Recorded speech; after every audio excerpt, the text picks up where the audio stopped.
Dans le tourbillon de la mondialisation, certaines pépites culturelles voyagent loin de leur terre natale pour enrichir les langues étrangères. Aujourd'hui, plongeons au cœur d'une rencontre fascinante entre le français et le japonais. Imagine un monde où chaque mot raconte une histoire d'amitié entre les cultures. Eh bien, aujourd'hui, le japonais et le français tissent ensemble un récit fascinant. Du kimono au sushi, découvre comment le Japon a laissé son empreinte sur la langue française. Et oui, aujourd'hui, nous allons explorer un phénomène de la langue française, les emprunts linguistiques. Tu te demandes peut-être ce que cela signifie.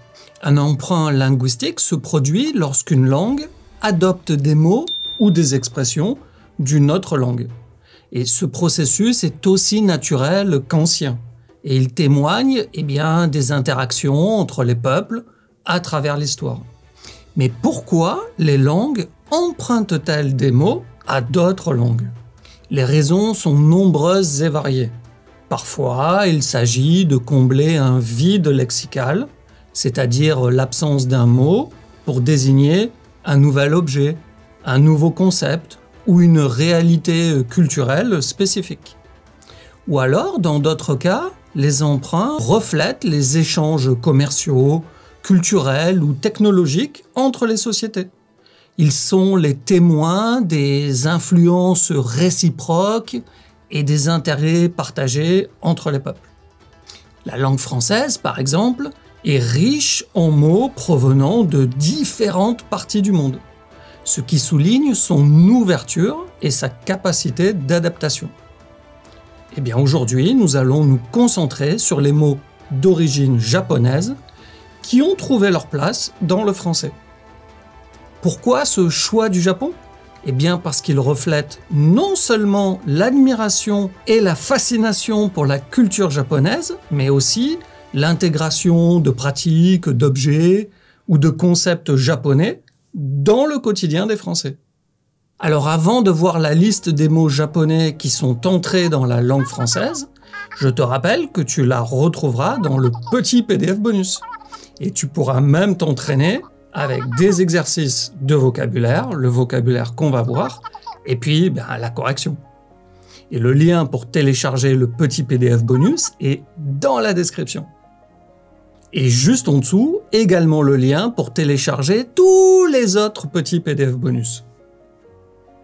10 mots de la langue française qui viennent directement du japonais. Tu vas remarquer que la plupart des mots importés dans la langue française prennent le genre masculin. Évidemment, mis à part les mots qui désignent une femme, comme le mot geisha, que nous verrons plus tard dans la vidéo. Une autre particularité est l'adaptation de l'orthographe du mot français pour coller le plus possible à la phonétique originale japonaise. Alors attention aux accents et aux trémas, les 2 points. Le kimono, vêtement traditionnel japonais porté à diverses occasions, caractérisé par ses longues manches et sa ceinture.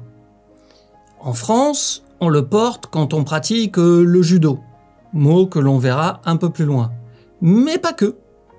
C'est aussi un vêtement d'été ou d'intérieur qui plaît beaucoup. Il suffit d'aller sur le site internet français de vente en ligne laredoute.fr pour s'en rendre compte. Le sushi, plat emblématique de la cuisine japonaise, composé de riz vinaigré, accompagné de poissons crus, de fruits de mer ou de légumes. Eh bien, les sushis font partie d'une réplique culte du cinéma français dans le film Chouchou de Gad Elmaleh avec Alain Chabat. J'adore les sushis. En Europe, les Français sont les plus gros consommateurs de sushis. 728 millions d'euros de vente de sushis en France en 2022. Le karaoké. Alors Alors, est-ce que c'est vraiment une bonne idée d'avoir importé le karaoké en France? Je sais pas, hein, je suis sceptique.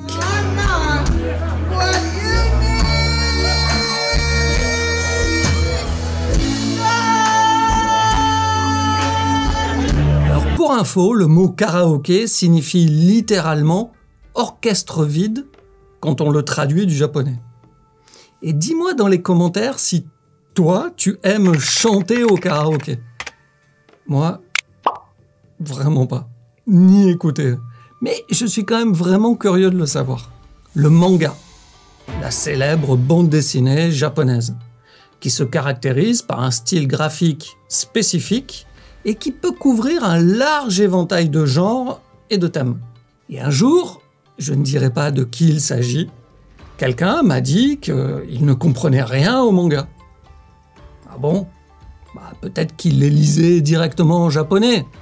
Et ça pourrait être une explication. Non, en fait, il les lisait comme des bandes dessinées françaises, de gauche à droite. Alors que même quand ils sont traduits en français, eh bien les mangas se lisent à la japonaise, de droite à gauche et de haut en bas. Le samouraï, qui est un guerrier de l'aristocratie militaire du Japon féodal, connu pour son code d'honneur strict. Alors attention quand tu vas écrire le mot samouraï. Il y a un tréma sur le i final. Et le samouraï est connu dans la culture française, notamment grâce au film d'Alain Delon. Alain Delon qui a d'ailleurs une très forte popularité au Japon et qui, malgré tout, ne manque pas d'humour ni d'autodérision. César a tout réussi, tout conquis. C'est un guépard, un samouraï. Le tsunami. Une vague géante causée par un séisme sous-marin ou une éruption volcanique. Aujourd'hui, le terme tsunami a été adopté internationalement en raison de la fréquence de ce phénomène autour du Japon. Le futon, c'est un matelas plus ou moins épais, constitué de couches de flocons de coton.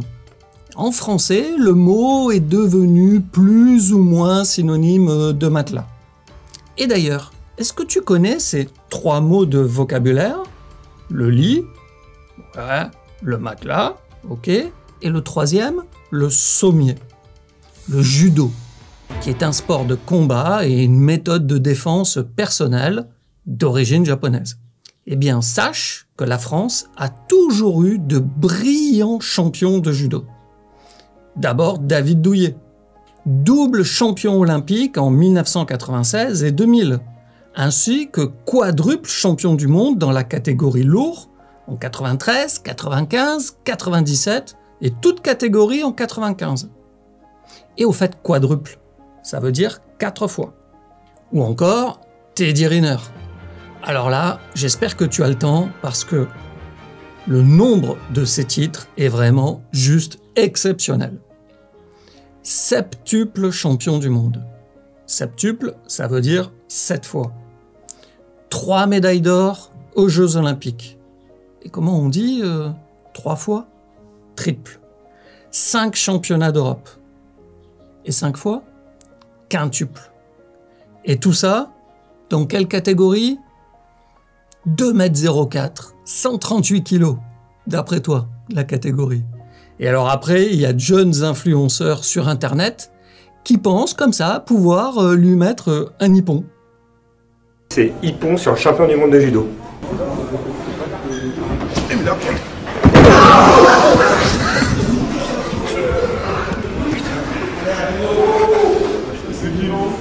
Je connais pas, c'est qui il vient comme ça lui. Zen. À l'origine, le mot désigne une école de bouddhisme qui met l'accent sur la méditation assise, le zazen, pour la recherche de l'éveil. Alors aujourd'hui, dans la langue de tous les jours, le mot zen est plutôt employé comme adjectif pour dire que il ne faut pas s'énerver. Ça va, reste zen, ne t'énerve pas.